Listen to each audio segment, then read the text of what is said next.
जय हिंद दोस्तों।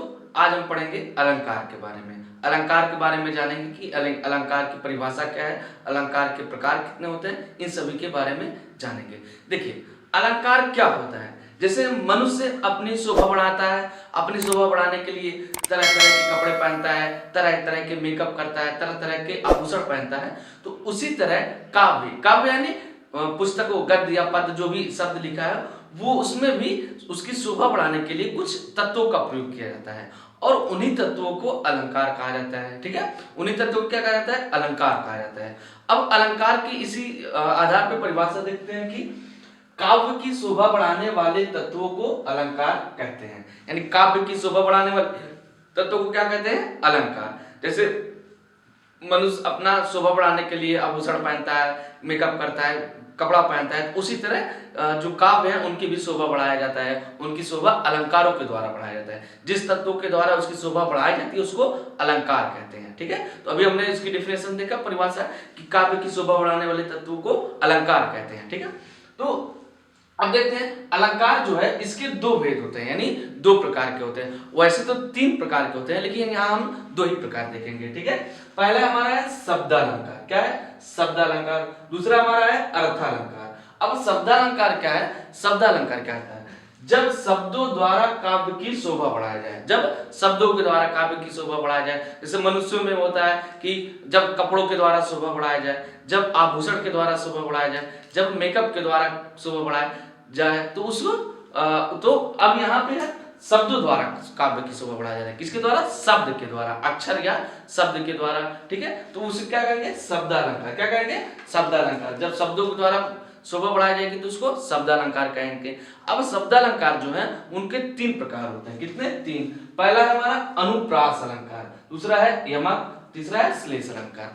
अनुप्रास अलंकार, यमक अलंकार और श्लेष अलंकार। ठीक है, दूसरा आता है अर्थालंकार। जब अर्थों द्वारा काव्य की शोभा बढ़ाई जाए, यानी जब अर्थ के द्वारा, शब्द से ही मतलब निकल रहा है कि शब्द, शब्दालंकार। शब्द को जब हम संधि करें, विच्छेद करेंगे तो शब्द धन अलंकार। तो जब शब्दों के द्वारा शोभा बढ़ाई जाए, और जब अर्थों के द्वारा जब शोभा बढ़ाई जाए तो उसको अर्थालंकार। यहाँ से अर्थ निकल रहा है, अर्थ, अर्थों द्वारा काव्य की शोभा बढ़ जाए, शब्द यानी शब्दों द्वारा काव्य की शोभा बढ़ाया जाए। तो आप इस शब्द जो है, जो इसका इन्हीं से निकाल सकते हैं। ठीक है, अर्थ और शब्द के द्वारा इसकी परिभाषा बना सकते हैं कि जब शब्दों द्वारा काव्य की शोभा बढ़ाई जाए शब्दालंकार, अर्थों द्वारा काव्य की शोभा बढ़ाई जाए तो उसे अर्थालंकार। ठीक है, शब्द के द्वारा ही इसको हम इसकी परिभाषा निकाल सकते हैं। ठीक है, इसके प्रकार तीन है। इसके प्रकार हम देखते हैं, पहला है उपमा, रूपक, उत्प्रेक्षा, भ्रांतिमान, संदेह, व्यतिरेक, अतिशयोक्ति। इसके और टाइप्स हैं। माना जाता है कि जो अर्थालंकार है उसके लगभग 100 से अधिक भेद है, यानी 100 प्रकार से अधिक है। ठीक है, लेकिन यहाँ हम जो कुछ महत्वपूर्ण होंगे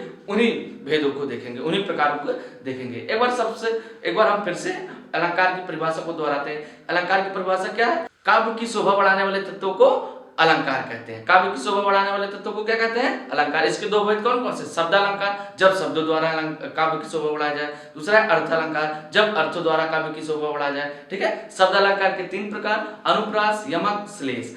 और जो अर्थालंकार है उसके कई सारे प्रकार हैं, उनमें जो विभिन्न मुख्य होंगे उसी को हम देखेंगे। उपमा है, उत्प्रेक्षा है, ठीक, ये है भ्रांतिमान, संदेह, व्यतिरेक, अतिशयोक्ति, ये सब इसके अर्थालंकार के प्रकार हैं। अब हम एक एक अलंकार की परिभाषा देखेंगे और उसका उदाहरण देखें। आगे देखते हैं शब्दालंकार के जो प्रकार हैं, जैसे अनुप्रास, यमक, श्लेष, इसकी परिभाषा क्या है और इसके हम उदाहरण से हम देखेंगे। देखिए, पहला है अनुप्रास अलंकार। अनुप्रास अलंकार की परिभाषा क्या है, जब एक ही वर्ण की आवृत्ति बार बार हो तो उसे अनुप्रास अलंकार कहते हैं।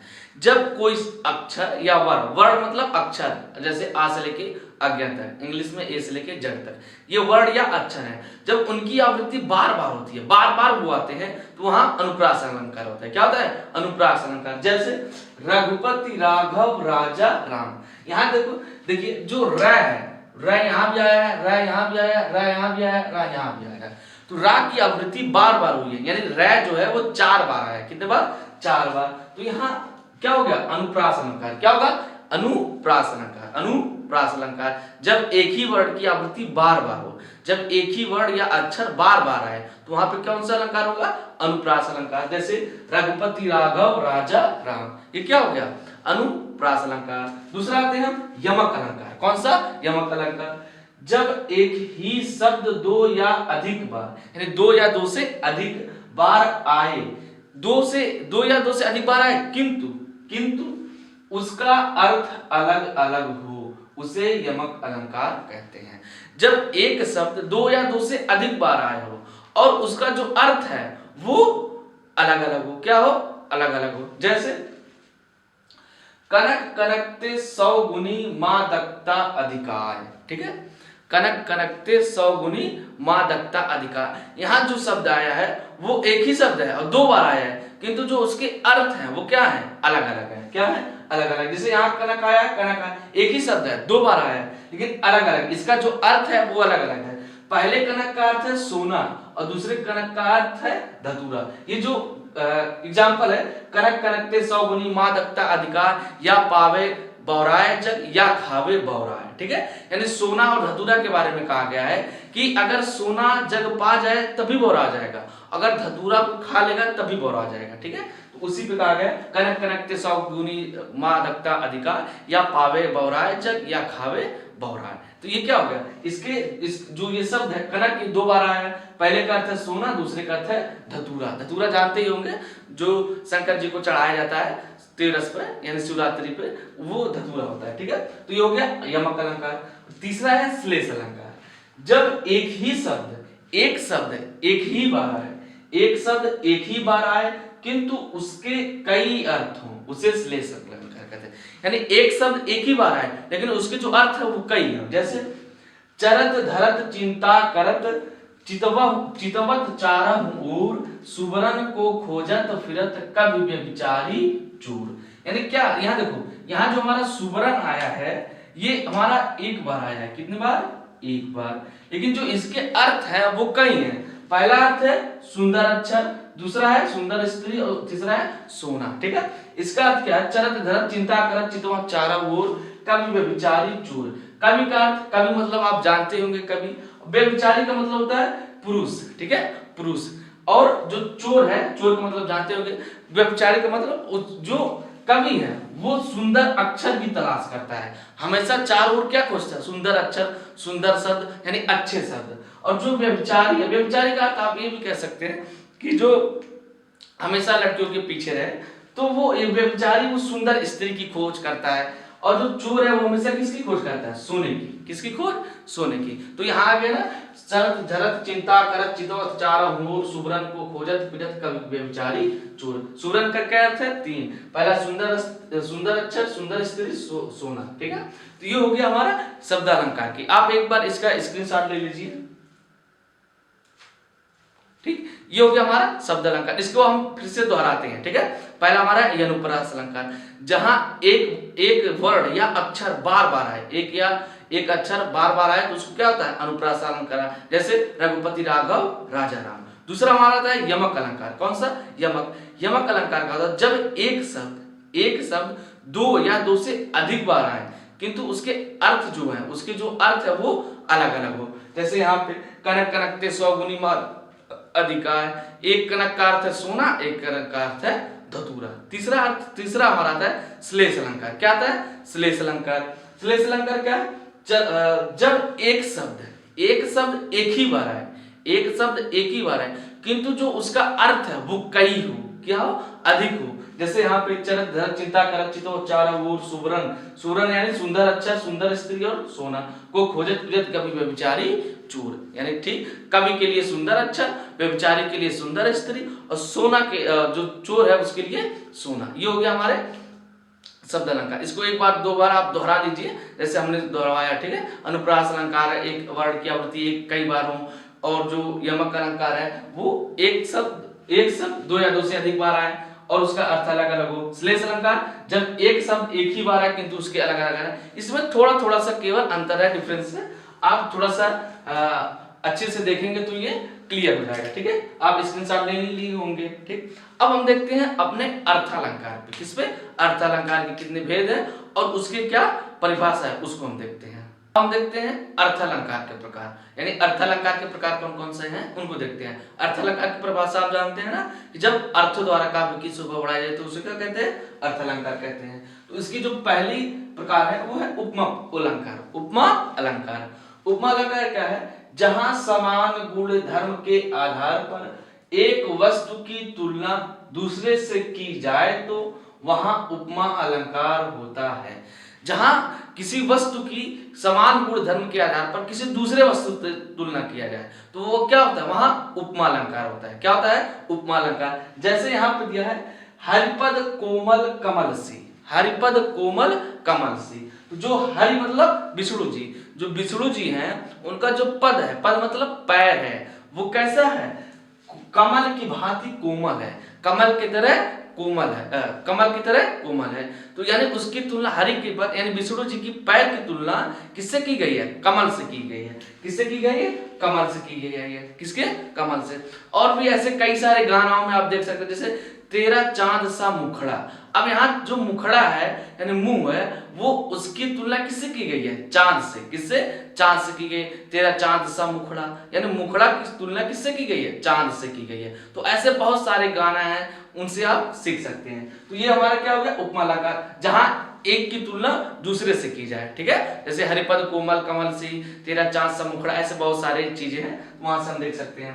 ठीक है, हरिपद कोमल कमल सी, हरि का जो पैर है वो कमल की भांति कोमल है, यानी विष्णु जी का जो पैर है वो कमल की भांति कोमल है। ठीक है, तो यहां दूसरा भी लिख सकते हैं। ठीक है, तेरा चांद सा मुखड़ा। तो यहां जो मुखड़ा है उसकी तुलना किससे की गई है? चांद से। किसकी? चांद से की गई है। तो यहां क्या हो गया? उपमा अलंकार। क्या हो गया? उपमा अलंकार। इसमें हम दो चीज को समझेंगे, दो चीज बार बार आती है उसको समझ नहीं पाते हैं आप। पहला आता है उपमेय, दूसरा आता है उपमान। उपमेय क्या होता है? जिसकी तुलना की जाए, जिसकी तुलना की जाती है वो उपमेय होता है, और जिससे तुलना की जाती है, जिससे तुलना की जाती है वो उपमान होता है। जैसे यहाँ पे किसकी तुलना की जा रही है? यहाँ हरि की यानी विष्णु की तुलना की जा रही है, तो विष्णु क्या हो गए? उपमेय हो गए। क्या हो गए? उपमेय। और किससे तुलना की जा रही है? कमल से। किससे? कमल से तुलना की जा रही है, तो कमल क्या हो गया? कमल हो गया हमारा उपमान। ठीक है, हरिपद यानी हरि के पैर की तुलना, हरि के पैर की तुलना की जा रही है, तो क्या हो गया? हरिपद क्या हो गया? उपमेय। और किससे की जा रही है? कमल से। किससे की जा रही है? कमल से। कमल क्या हो गया? उपमान। इसमें देखते हैं तेरा चांद सा मुखड़ा, तो जो मुखड़ा है उसकी क्या की जा रही है? तुलना मुखड़ा की जा रही है, तो क्या होगा? मुखड़ा। मुखड़ा हो गया उपमेय, और किससे की जा रही है? चांद से। किससे की जा रही है? चांद से। तो चांद क्या हो गया हमारा? उपमान। क्या हो गया? उपमान। तो ये समझ गए ना कि उपमा अलंकार क्या होता है? जहां समान गुण धर्म के आधार पर एक वस्तु की दूसरे वस्तु से तुलना की जाती है वहां उपमा अलंकार होता है। जैसे तेरा चांद सा मुखड़ा। ठीक है, तो ऐसे कई सारी चीजें हैं। ठीक है, तेरी ये हो गया। दूसरा आता है हमारा रूपक अलंकार। दूसरा आता है हमारा रूपक अलंकार, जहां उपमेय को उपमान का रूप मान लिया जाए वहां रूपक अलंकार होता है। अब उपमेय क्या है? उपमेय जिसकी तुलना की जा रही है। उपमान क्या है? जिससे तुलना की जा रही है, यानी जिससे तुलना की जा रही है वो उसको स्वयं वही मान लिया जा रहा है। ठीक है, वही मान लिया जा रहा है। जैसे मैया मैं तो चंद खिलौना लय हूं, मैया मैं तो चंद्र खिलौना लय हूं। श्री कृष्ण जी बाल अवस्था में यानी बाल्यावस्था में जब वो छोटे थे तो अपनी माँ से कह रहे हैं कि माँ मुझे चांद ही खिलौना चाहिए, यानी जो चांद है वो उसको खिलौना समझ रहे हैं। क्या समझ रहे हैं? खिलौना। यानी खिलौना को क्या समझा गया है? चांद। क्या समझा गया है? खिलौना को नहीं, चांद को खिलौना समझ लिया गया है। चांद को क्या समझ लिया गया है? खिलौना। तो यहाँ क्या हो रही है? यानी उस उपमेय को उपमान मान लिया गया है। उपमेय को उपमान मान लिया गया है। ठीक है, चांद को खिलौना मान लिया गया है, यानी चांद की तुलना जो की गई है वो खिलौने से की गई है और चांद को ही खिलौना मान लिया गया है। ठीक है, तो यहाँ उपमेय हमारा चांद हो गया और उपमान खिलौना हो गया। ठीक है, तो चांद को क्या मान लिया गया है? खिलौना। तो क्या हो गया हमारा? रूपक अलंकार। ठीक है,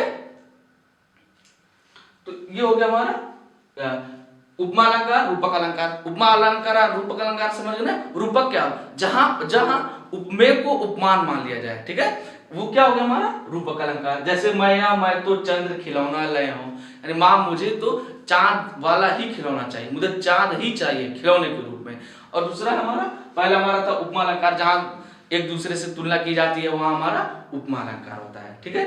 तो ये हो गया हमारा। अब हम अगले देखते हैं उत्प्रेक्षा अलंकार। अब हम देखते हैं आगे उत्प्रेक्षा अलंकार को। उत्प्रेक्षा अलंकार क्या है, जहां उपमेय में उपमान की संभावना की जाए तो वहां उत्प्रेक्षा अलंकार होता है, ठीक है। जहां उपमेय में उपमान की संभावना की जाए, उपमेय मतलब जिससे जिसकी तुलना की जाए, और उपमान मतलब जिससे तुलना की जाए, ठीक है, जिसकी तुलना की जाए और जिससे तुलना की जाए, ठीक है, वो उसमें संभावना व्यक्त की जाए। जैसे उस काल मारे क्रोध के तन कांपने उनका लगा, मानो हवा के वेग से सोता हुआ सागर जगा, ठीक है। जो उत्प्रेक्षा अलंकार होते हैं उनके उदाहरण में, यानी उनके वाक्यों में मनु मानो मनहु जनु जानो जनहु ये शब्द आते हैं, ठीक है। या तो मनु मानो जनु जानो ये शब्द आते हैं। अगर ये शब्द कहीं भी आ जाए, किसी भी वाक्य में आ जाए, तो आप तुरंत समझ जाइएगा कि ये उत्प्रेक्षा अलंकार है। कौन सा अलंकार है, उत्प्रेक्षा। यानी जिस वाक्य में मनु मानो मनहु जनु जानो जनहु शब्द आ जाए, वो क्या होते हैं, हमारे उत्प्रेक्षा अलंकार होते हैं। जैसे यहाँ पे लिखा ना, देखो मानव आ गया, तो मानव आ गया तो हमारा क्या हो जाएगा, क्या हो जाएगा हमारा उत्प्रेक्षा अलंकार, ठीक है। तो जैसे मानो हवा के वेग से सोता हुआ सागर जगा, यानी मान लिया गया, माना जाता है, ठीक है। जानो मतलब जान लिया जाता है, मान लिया जाता है कि हवा के वेग से जो सागर है वो उठ गया, ठीक है, जग उठा। तो यहाँ पे मान लिया जाए जहां उपमेय में उपमान की संभावना की जाए, ठीक है, तो वहां उत्प्रेक्षा अलंकार होता है। इसके उदाहरणों में जहां कहीं भी मनु मानो जनु जानो शब्द आ जाए तो वो हमारा क्या होता है, उत्प्रेक्षा अलंकार। उसके बाद हम देखते हैं भ्रांतिमान। भ्रांतिमान अलंकार, भ्रांति का मतलब होता है भटकना, ठीक है, भटकना।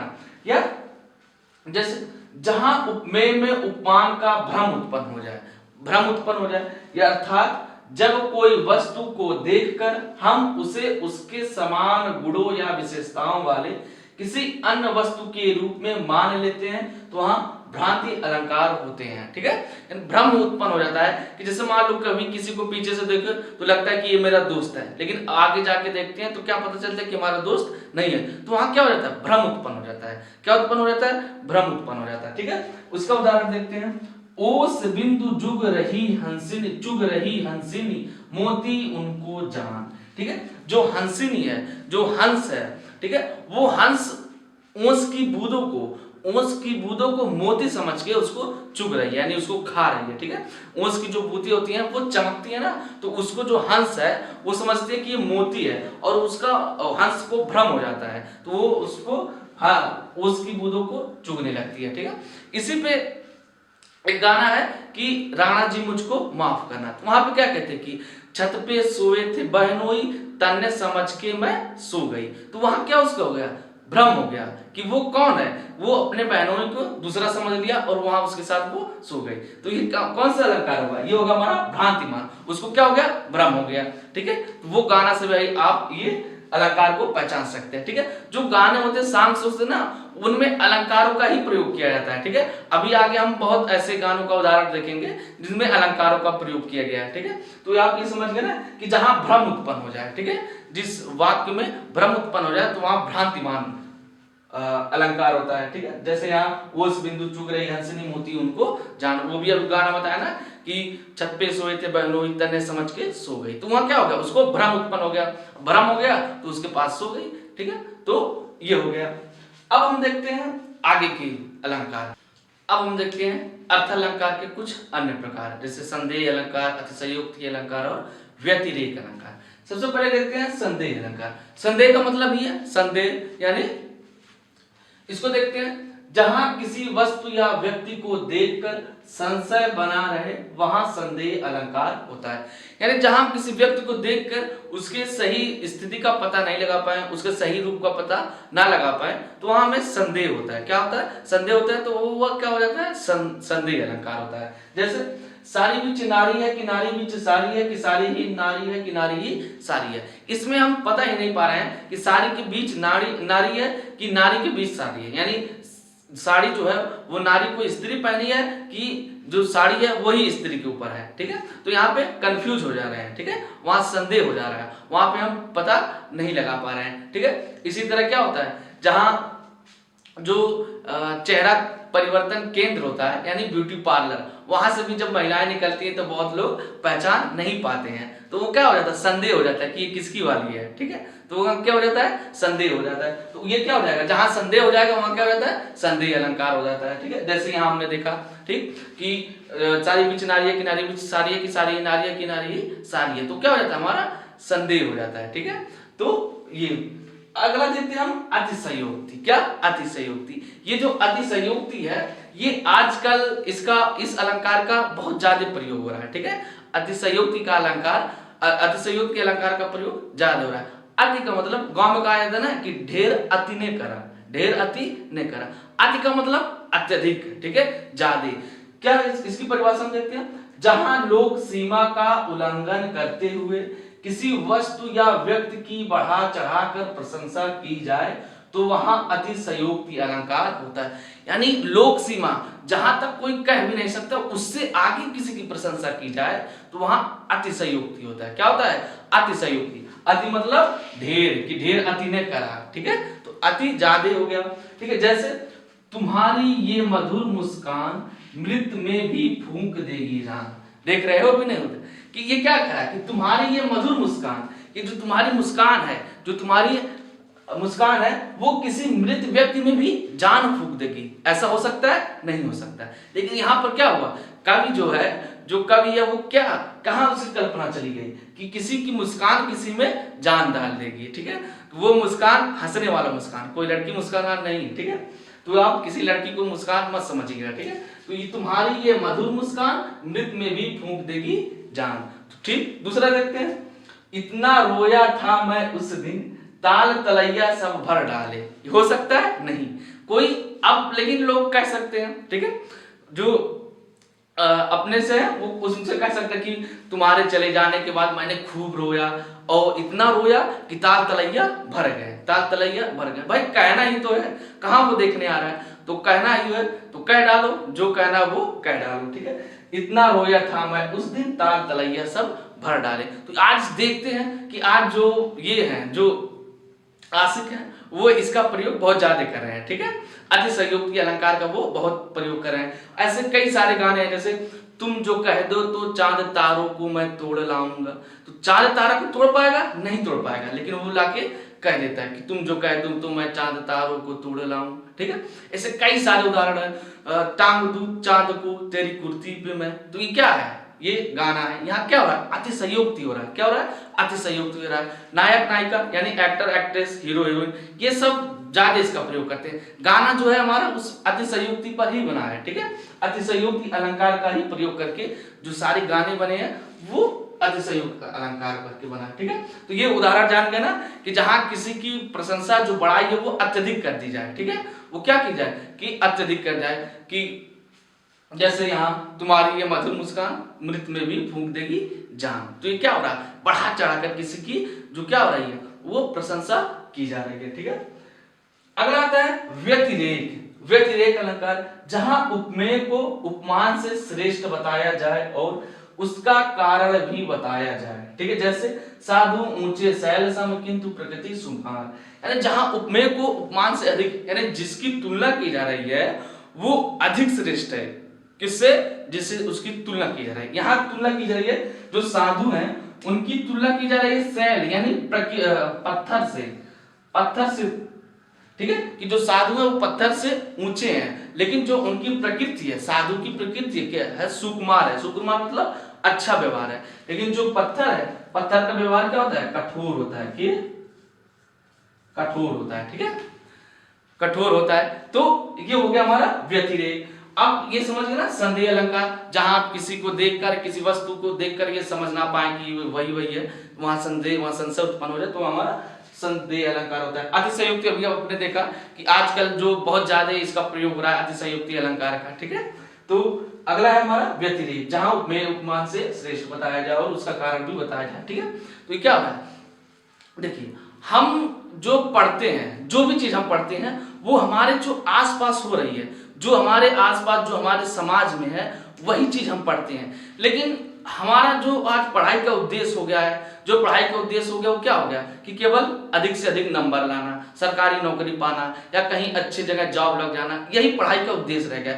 लेकिन पढ़ाई का उद्देश्य केवल सरकारी नौकरी पाना ही नहीं है।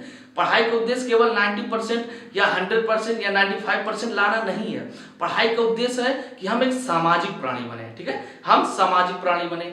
अगर हम पढ़े लिखे रहेंगे तो हमारे समाज में क्या हो रहा है, ये परिवर्तन कैसे हुआ, कहाँ से हुआ, उसको हम समझ सकते हैं। लेकिन आज रट्टा मार मार के पढ़ाई की जा रही है। ठीक है, तो ये गलत है। अगर हम पढ़ाई को पढ़ाई के तौर पर लें, नॉलेज के तौर पर लें तो अच्छी होगी। ठीक है, इसका अच्छा उपयोग हो जाएगा। अगर हम पढ़ाई को नॉलेज की तरफ से लेंगे, ठीक है, हम पढ़ाई को इसलिए पढ़ें कि अच्छा ठीक है मुझको ज्ञान अर्जित करना है, ठीक है, तो हम ज्यादा से ज्यादा ज्ञान अर्जित करेंगे और उसी ज्ञान का प्रयोग करके हम किसी भी एग्जाम में देंगे, उस ज्ञान का प्रयोग करेंगे तो वहां पे हम उसको अच्छा रिजल्ट पाएंगे। लेकिन आज नहीं होगा, आज केवल परीक्षा के उपयोग से ही उसको पढ़ा जा रहा है कि जो जो क्वेश्चन आएगा हम केवल उसी को पढ़ेंगे। ठीक है, तो ये गलत है। हम पढ़ते वही हैं जो हमारे आसपास हो रहा है। हम भूगोल में वही पढ़ते हैं कि हमारा दिन कैसे हो रहा है, सूरज कैसे चलता है, कैसे पूरब से पश्चिम डूबता है। हम इतिहास में वही पढ़े हैं कि जो हमारे पीछे हुआ, जो भी 100, 1000, 200 साल, 2000 साल पहले क्या हुआ, उसी चीज को पढ़ रहे हैं। हम राजनीति विज्ञान और पॉलिटी में वही चीज पढ़ रहे हैं जो हमारे आसपास हो रहा है। ठीक है, तो पढ़ाई आप उसी हिसाब से पढ़िए जो आपके समाज में हो रहा है, और पढ़ाई को केवल परीक्षा के नजरिए से ना पढ़िए, एक नॉलेज के तौर पर पढ़िए कि हमें एक नॉलेज ज्ञान करना है। ठीक है, तो और इसी तरह से और वीडियो देखते रहिए, और जो भी अलंकार में जो भी आपको ना समझ में आए वो कमेंट करके आप हमको बता सकते हैं। ठीक है, और इसी तरह से इस वीडियो को अपने दोस्तों के पास, अपने क्लासमेट्स के पास ज्यादा से ज्यादा शेयर करें ताकि वो लोग भी इसका लाभ उठा सकें और वो भी अलंकार को सीख सकें। इस अलंकार का प्रयोग आप कक्षा 6 से लेकर विभिन्न एग्जाम, कोई भी एग्जाम हो, आप उसमें प्रयोग कर सकते हैं। यहीं से आएगा, कहीं अलग से नहीं आएगा। केवल आप परिभाषा को आप समझ जाएंगे तो वो सारी चीजें आप समझ जाएंगे। ठीक है, तो देखते रहिए और शेयर करें, और अपने आसपास जो भी लोग हैं उनको बताइए कि यहाँ पे अच्छी वीडियो डाली गई है। आप इंग्लिश, हिंदी, सारे लगभग बोर्ड्स एग्जाम के लगभग सारे सब्जेक्ट को पढ़ाया जाएगा। ठीक है, तब तक देखते रहिए। जय हिंद, जय भारत।